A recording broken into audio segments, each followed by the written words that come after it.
राधे राधे आप सभी को। आज मैं सोमवार व्रत कथा सुनाने जा रही हूँ। अगर आपको अच्छी लगे तो लाइक शेयर कमेंट करना और प्लीज़ मेरे चैनल को सब्सक्राइब करना।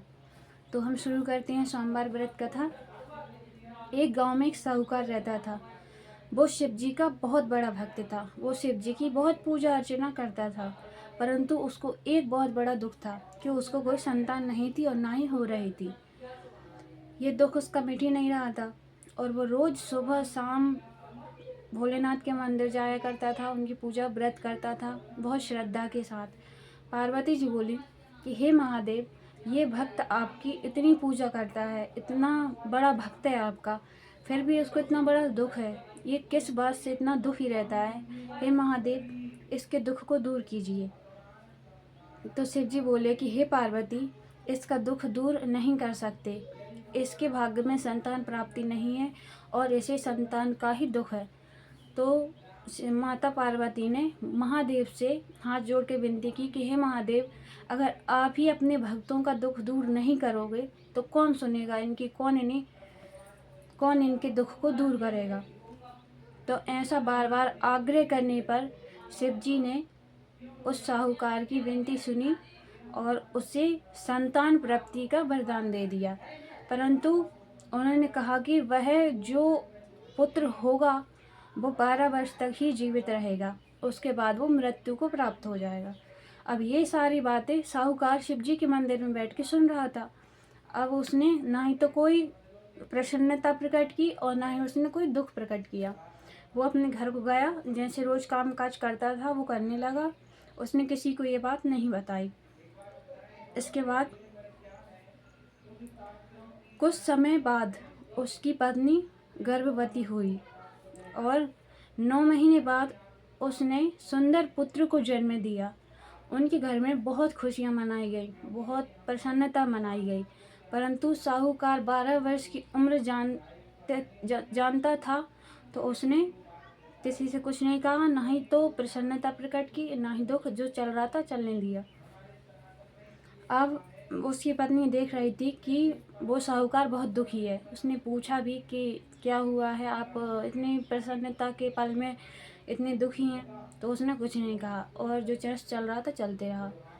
फिर वह लड़का जब 10 वर्ष का हो गया तब उन्होंने विचार किया कि इसका विवाह करवा दिया जाए। पुत्र की माता ने विचार किया कि पुत्र का विवाह हो जाए, परंतु उसके पिता को 12 वर्ष की आयु पता थी।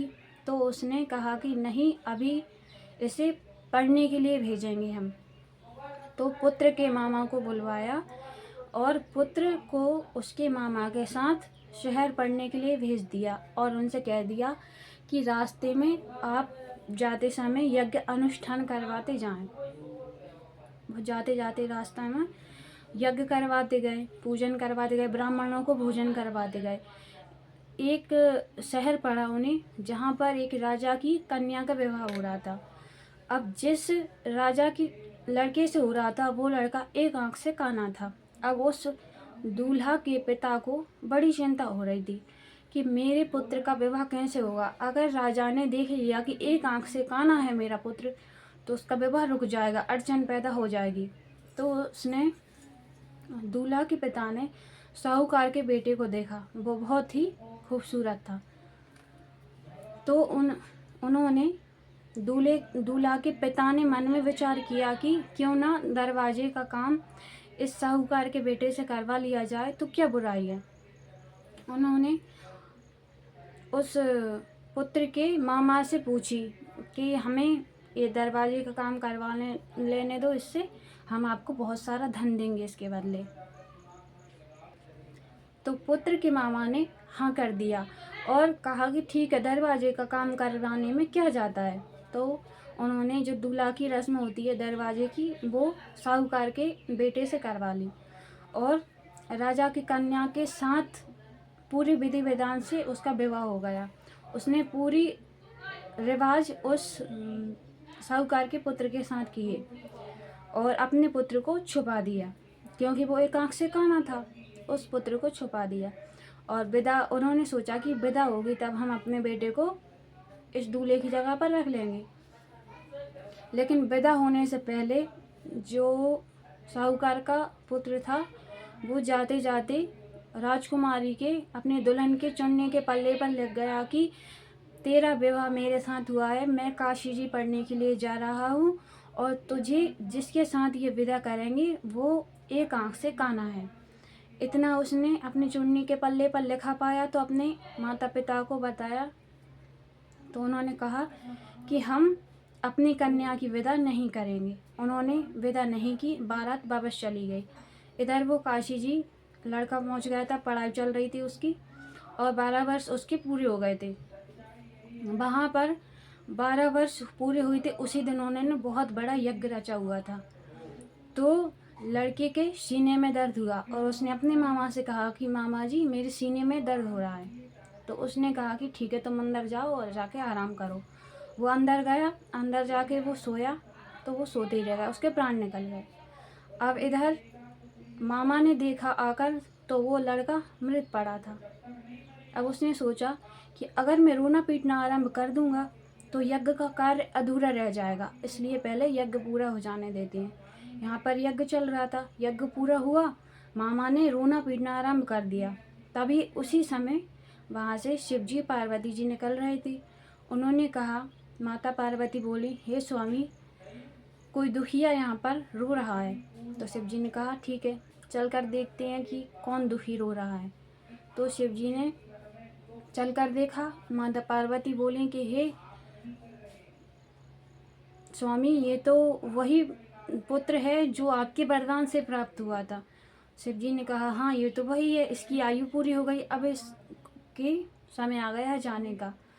तो माता पार्वती बोली कि हे स्वामी मैं हाथ जोड़कर आपसे विनती करती हूँ कि इसके प्राण ऐसे वापस कर दो, वरना इसके माता पिता तड़प तड़प कर मर जाएंगे। बार बार माता पार्वती की विनती करने पर शिवजी ने उसे जीवन दान दे दिया, लड़का जीवित हो गया। अब वो वहाँ से वापस गए तो उन्हें वही शहर पड़ा जहाँ पर उस राजा की कन्या के साथ विवाह हुआ था।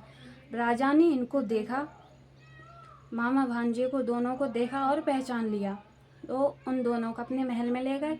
बहुत अच्छी तरीके से उनकी खातिर की और रीति रिवाज के साथ उस साहूकार के पुत्र के साथ अपनी कन्या की विदा की। यहाँ पर गांव में साहूकार और उसकी पत्नी ने शपथ ले रखी थी कि हमारा पुत्र सकुशल घर लौट कर आएगा तभी हम छत से नीचे आएंगे, वरना यहीं से गिरकर अपने प्राण त्याग देंगे। इसके बाद मामा ने कहा कि हम गांव पहुंच गए हैं, लेकिन घर जाकर पहले मैं सूचित कराता हूं कि आपके पुत्र और पुत्र वधू वापस आ गए हैं।